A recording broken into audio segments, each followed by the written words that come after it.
கர்த்தருடைய பரிசுத்த நாமத்துக்கு ஸ்தோத்திரம். ஆண்டவர் கொடுத்த அன்புக்குரிய நாளுக்கு நன்றி சொல்லி இன்று நாம் 170வது பரலோக வாசலிலே நினைத்துக்கொள் என்பதை நாம் தியானிக்க போறோம். ஆமா, நினைத்துக்கொள்.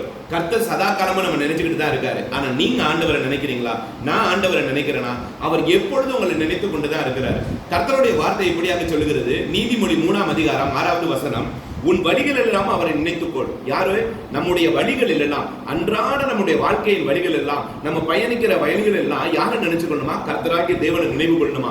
அவர் தான் என்னை வழி நடத்துவார். அவர் என் கரத்தை பிடித்து வழி நடத்துவார். அவர் என் கால்களை தள்ளாட விட மாட்டார். அவர் என் கூடவே இருக்கிறார். மனுஷன் எனக்கு என்ன செய்ய முடியும்?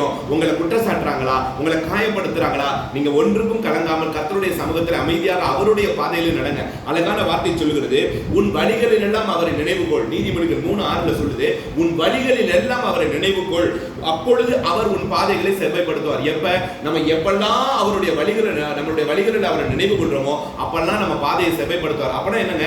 உங்க குடும்பத்துல நீங்க நடக்கிற வழிகள்ல கர்த்தரை நினைவு கொள்ளுங்க. அவர் உங்க பாதையை செவ்வாய் நடத்துவார். உங்க குடும்பத்தை அவர் வழி நடத்துவார். உங்க வாழ்க்கையை அவர் வழி நடத்துவார். உங்க பிள்ளைகள் அவர் வழி நடத்துவார். உங்க வேலை வாய்ப்பை அவர் வழி நடத்துவார். உங்க பொருளாதாரத்தை அவர் வழி நடத்துவார். உங்கள் பிள்ளைகளுடைய திருமண காரியங்களை அவர் நடத்துவார். நீங்க ஏன் கவலைப்படுறீங்க?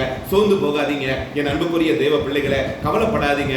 ஆண்டவரை நினைத்துக் கொள்ளுங்க. கர்த்தரை நினைத்துக் கொள்ளுங்க. சதா காலமும் அவரை நினைத்துக் கொள்ளுங்க. அவர் உங்களை மறக்கவில்லை. நம்ம தான் பல நேரங்களிலே மறந்திருக்கிறோம். பல நேரங்களில் இந்த உலக பிரமாண காரியங்கள்ல மறந்துட்டோம். ஒண்ணு இல்ல, இன்னைக்கு ஓட்டு போடுறோம். இன்னைக்கு இந்திய தேசத்துக்காக தேர்ந்தெடுக்கக்கூடிய இந்த ஓட்டு போடுற நாள்ல கூட நீங்க கர்த்தரை மறந்துருப்பீங்க. ஆனா அவர் உங்களை மறக்கல. சோ இதெல்லாம் உலக பிரமாண காரியம். ஆனால் என்றும் ஆவிக்குரிய காரியம் ஒன்று இருக்கு. அதுதான், அது என்னைக்கு நம்ம உடலோடு இருக்கும், நம்ம ஆத்மாவோடு இருக்கும். அதுக்குன்னு ஒரு பிரிவே கிடையாதுங்க. ஆவிக்குரிய வாழ்க்கைக்கு பிரிவே கிடையாது. என்னைக்கு நீங்க ஆண்டவரை நினைத்துக் கொண்டே இருங்க. ஆண்டவரோடு உள்ள அன்பை நீங்க புதுப்பித்துக் கொண்டே இருங்க.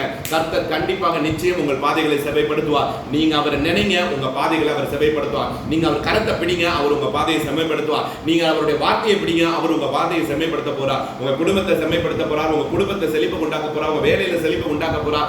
எல்லாவற்றையும் செய்ய வல்லவராய் இருக்கிறார். நீங்க செய்ய வேண்டியதெல்லாம் உங்க வழிகளில் அவரை நினைத்துக் கொள்ளணும். நினைப்பீங்களா?